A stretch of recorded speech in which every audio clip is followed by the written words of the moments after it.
Good morning, everyone. Thanks so much for being here with us today. I'll be brief because I want to turn it over to the experts here, but I just want to start off by saying that what we all know to be true, that small businesses are the backbone of our economy. Small businesses are the epitome of the American dream. Small business, like our local craft breweries, are the cornerstone of our communities. They create the places we gather, they create cohesive communities, they create joy, and of course, they create jobs. As a member of the U.S. House Committee on Small Business, I am so proud of all the small businesses we have, like the ones here with us in the 3rd District and across our state. But our small businesses are currently being crushed from several angles, but particularly by this administration's tariff policies. President Trump's decision to impose tariffs on imports from nearly every country and 145% tariffs on many Chinese goods is posing an immediate and existential threat to America's small businesses. You know, I was just down in Zumbrota yesterday to meet with Minnesota's 2025 Small Business Person of the Year, Beth Beneke, also a U.S. Army veteran, who's built this incredible business called Busy Baby, and just recently expanded to have her products sold in Walmart and Target, which is a big win for her. But now with the 145% tariffs from China, she's got literally weeks before she's forced to be out of business. And this goes across industries. The 25% tariffs President Trump is imposing on steel and aluminum imports are hitting our local breweries particularly hard. We get about half of our aluminum from Canada. Why are we starting a trade war with our friend and ally, Canada? We just had a really good conversation, all of us, about what these tariffs would mean for local brewery owners. They're each going to share a bit more about how they'll each be impacted. But overall, it's important to remember these trade wars are not only reckless, they're completely unnecessary. They're not strategic, they're not thoughtfully planned out, they're unpredictable, they seem to change by the hour. Frankly, I'm not sure I've seen in my lifetime a more anti-business, anti-consumer policy from an administration. The chaos, the confusion, the constant changing back and forth, the uncertainty. If we all know one thing, it's that businesses need certainty and predictability, confidence to be able to survive and thrive. And yet this administration is actively undermining all of that. And the only thing worse than that, President Trump is using this trade war to solicit financial and political support from billionaires and huge corporations. Despite his insistence that no company will be getting off the hook from his sweeping tariffs, earlier this month, the Trump administration issued a temporary exemption for smartphones, computers, and other electronics, excluding them from the then 125% reciprocal tariffs levied on Chinese imports. And who benefited from that? Billionaire Apple CEO Tim Cook, who donated $1 million to President Trump's inauguration committee. America's small business owners and local brewery owners may not have millions of dollars to personally lobby the President of the United States for tax relief, but they are the backbone of our economy and they deserve a level playing field. Their voices must be heard. So that's what we're doing here today. We're showing the real impact that these exorbitant tariffs and this completely unpredictable trade war is having on the businesses in our communities. And we're calling for these reckless tariffs to stop. We're calling for immediate relief for America's small businesses. Small businesses operate on tighter margins and are more sensitive to sudden increases in operating costs than huge corporations. And the uncertainty and unpredictability of President Trump's trade wars disproportionately threaten them. You can't run a business when you don't know if your products are going to be subject to double or even triple-digit price increases from any given hour to the next. And I will note, this is not good for consumers either. It just causes prices to go up. You know, President Trump campaigned on lowering costs for the American people. Almost 5 months in, what has he done to lower costs for the American people? Literally not one single thing. In fact, all of his policies have only made prices go up and made it worse. This completely artificially manufactured trade war with our largest trading partner allies will raise costs on American families, plain and simple. So if we can make one thing explicitly clear here today, it's that these tariff wars need to stop. It's bad for business, it's bad for small business, it's bad for consumers, it's bad for Americans. So with that, I'm going to turn it over to Elizabeth Anderson-Schmidt with Fat Pants. And thank you for hosting us. Thank you. Thank you, Representative Morrison, for inviting us to participate today and for your commitment to highlighting the challenges small businesses face. When we were offered the opportunity to host, we were honored to share our story and bring our neighbors into this conversation. At Fat Pants Brewing, we're proud to be a true mom and pop shop, or rather a daughter and pop shop. I love being a business owner. Through blood, sweat, and many beers, I built this company with one core goal: to support our community. We're a family-owned, community-rooted business that made a deliberate choice early on to source American-made products, even when it wasn't the cheapest option, because we believe in keeping our dollars local. To us, supporting small and local businesses means reinvesting in neighborhoods, schools, and the future of entrepreneurship itself, an effort that remains central to our mission and our values. That said, we're certainly not immune to the ripple effects that come with broader economic shifts. When tariffs impact our partners, those consequences make their way to our doorstep too. We're here today not just to push for collaboration, but to advocate for common sense. We need bipartisan, actionable legislation that lifts up breweries and small businesses across America, not months or years down the line, but now.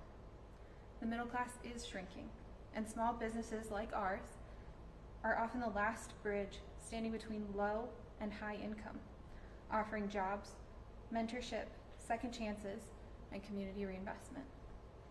We believe in fair, equitable treatment, and yes, we're willing to pay a premium to support local and small, but that commitment should be met with the same investment, vigor, and urgency from our lawmakers.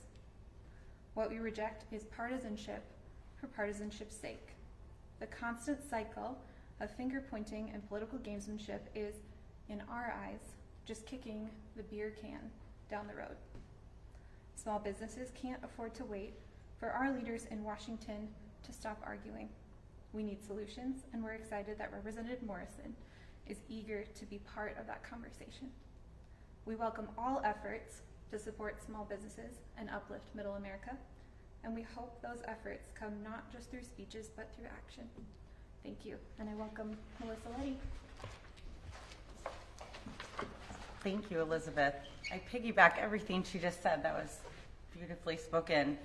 Thank you for the invite today. I am from Back Channel Brewing, and what I would like to say is breweries, if you're in a community that is lucky enough to have a brewery, they are so special to the community. They are a gathering space. They a lot of times give back to very worthy causes. The state of the industry has struggled, especially since COVID in 2020. And with all these, the uncertainty, it makes it really challenging to plan as we navigate all these challenges going forward.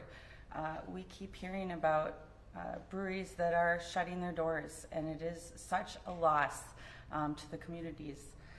I have vendors that are instilling price increases left and right, from 3% up to $3 per unit on a single hat. We want to have products to share and to spread our brand and spread our word, but we are uncertain on how we are going to be able to manage this going forward. We are trying to work with countries that have less increases, and I think just the general uncertainty is just making it very challenging in today's climate, but we do want to see craft breweries continue to move forward. So I'd like to introduce my business partner, Matt Olson. All right, I guess I didn't know I was giving a speech here today, but I used to be a teacher, so I can hopefully pull something out here. I guess I work in the back production side, so I kind of see things probably a little differently than Melissa does, being in the front working with merchandise and staff and stuff. At this point, really, the uncertainty is the biggest problem we have in the back. It kind of feels like we're kind of in that COVID time where all of a sudden you'd get that email and saying this went up by 30%, this went up by 40%, and you just had to adjust and make that change. Unfortunately, right now we don't really seem to have many answers of what's going to happen moving forward, because it seems to change every 10 minutes with things. But speaking from the backside, our grains we bring through BSG. We probably have 30%, 40% of those imported from Germany or Great Britain for the most part. Rest is United States, and then hop matter. Most of those come from the South American country, or South Hemisphere countries like Australia, New Zealand, South America. So it's kind of tough to say what exactly is going to happen on that product, and I guess I haven't researched much into our relationship with those countries and tariffs. But so right now we haven't seen a lot of guarantees of increases like Melissa has seen on her side. BSG has told us that they will eat 10% of the first for tariffs for the next year basically, and then after that it's kind of up in the air of what they say they're going to do, which is one of our main grain suppliers. Yeah, really at this point it's the uncertainty from the cost of goods side aspect of production that is really our biggest unknown, basically back to COVID time when we didn't know when stuff was going to increase. So, hand it up. Sorry. My turn. Casey McCauley, owner of Boom Island Brewing, and I just really wanted to say, thank you to Congresswoman Morrison for taking the time to come out and talk with us. For us at Boom Island, the tariffs really aren't going to take much effect for probably a year or so. We pride ourselves on buying locally, buying within the United States, and we don't do much distribution anyway, so the aluminum isn't going to affect us a whole lot. But with that does come some uncertainty, especially as it relates to our recipes. Some portion of our grain comes from Canada, so a change to pricing in that may force us to change suppliers and force us to come into the United States, but with that would require R&D costs. We would have to rework our recipes, and beer taste that people know and love may change because of that, which is a big deal to us. Quality is our number one thing, so if our quality changes, it's a hit to us from that perspective. Even if tariffs aren't going to affect us in a major way, Congresswoman Morrison's effort to come and talk to us, the small businesses, really means a lot, because it means that she cares, and means that the local community groups that we represent really matters, and that matters a lot to myself especially. So really that's what I mostly just wanted to say, was just thank you for taking the time and talking to us. So that's all I got. I'll give it back to you. So you guys all see, these guys aren't partisan. They're small business owners. They're hustling. They're entrepreneurs. They're trying to have success in their business. And they each have brought something unique and special to the communities that they live in. They give back all the time. They create these really unique gathering places, which Melissa and I were talking about this. I think that we need them more than ever in these hyper-partisan, polarized times. We need to find the things that bring us together. We can watch sports together in our breweries. We can talk about our kids. We can talk about the latest TV show, whatever. Not talk about politics, just be together as friends and neighbors. So even in cases where the tariffs aren't today affecting them immediately, the ripple effects throughout our economy are impacting all of us. So I'm here today in my capacity as a representative of the 3rd District, a member of the Small Business Committee, asking the President to stop this tariff trade war. And that's why we're here, and with that, we're happy to answer any questions that you might have. If you have any. And you may have just mentioned, is that the solution to the problem? Well, I think there are a couple of potential solutions to the problem. Certainly the Republican majorities in the House and the Senate do have power. They have ceded their power to the President right now. They could stand up to him and put an end to this. I do think that some public pressure is effective. I think that some of them are beginning to feel that their constituents do not want these trade wars, and that will start to matter over time.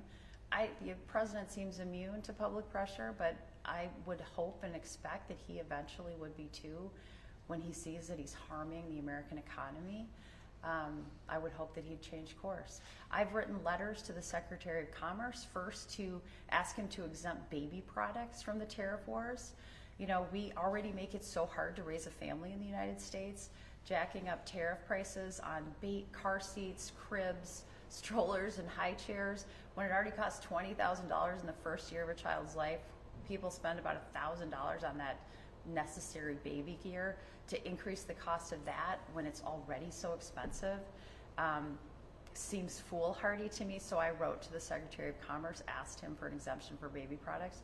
The president did exempt baby products in his first administration. He has not yet. And then I sent a letter to the Secretary of Commerce and Ambassador Greer, again, asking for this exemption for small businesses. Let's not further saddle small businesses and their owners with these onerous tariffs. These guys are working 60 to 80 hours a week. When you're a small business owner, you're never off. You're constantly working or thinking about the business, worrying about your employees, worrying about making payroll, worrying about how you're going to continue to make a positive impact in your community. What they don't need is extra burdens on them right now. So I'm just asking for that exemption. I'm using my voice and my platform to advocate for them. This may be for a brewery owner or someone as well, but is there any chance that a tariff could potentially be good for craft breweries in the sense that if it's on imported beers, that maybe would drive more people to buy local beer?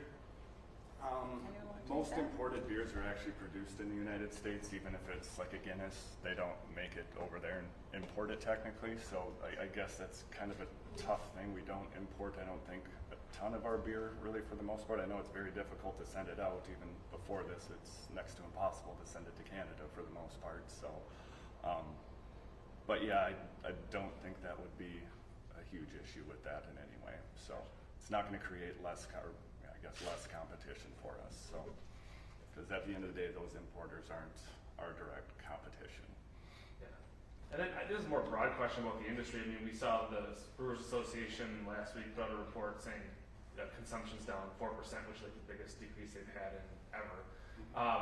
What are you guys doing to sort of like keep people coming? Because I know people are drinking less alcohol, less beer. What are you guys doing differently now with the changes? I think what they kind of spoke to is being a part of the community. I mean, if you're in that community and people love what you're doing, how you're doing it, how you're reaching out, the beer that you're making, I don't think you're going to see quite as big of a hit in those areas, but it's always tough to say. But yeah, consumers are definitely changing their habits and going towards NA beers, which I think NA options, I guess, which we all probably have available, and we've seen an uptick in that. So yeah, and we've had to, I mean, in any industry, you're going to have to evolve and pivot when you need to. And, you know, our focus has moved a little bit more towards community events and becoming almost an event center, and then a brewery, I wouldn't say second, but, you know, focusing more on using our space as a gathering space for people, you know, has kind of helped in that regard. But, I mean, we're not immune to it either, right? A 3% drop or 4% drop in consumption is going to have a huge effect. I mean, a 4% drop on your top line is a huge problem, so, especially for us. Yeah, we've really leaned into alternatives. So we've started a THC line. We're leaning into no alcohol or low alcohol beer. But hospitality in its nature requires you to be a very agile player. So I think everybody's going to adapt in a way that's unique to their model and hope that it sticks. I can just add, creating an experience at your location, making sure the environment is very inclusive, family friendly. You know that anyone under the age of 21 is not consuming alcohol, but they're more than welcome, and we're leaning into the non-alcohol side of the business so that there is something for everyone, whether you're consuming alcohol or not. All right, thanks so much. Appreciate your coming, and thanks to all of you.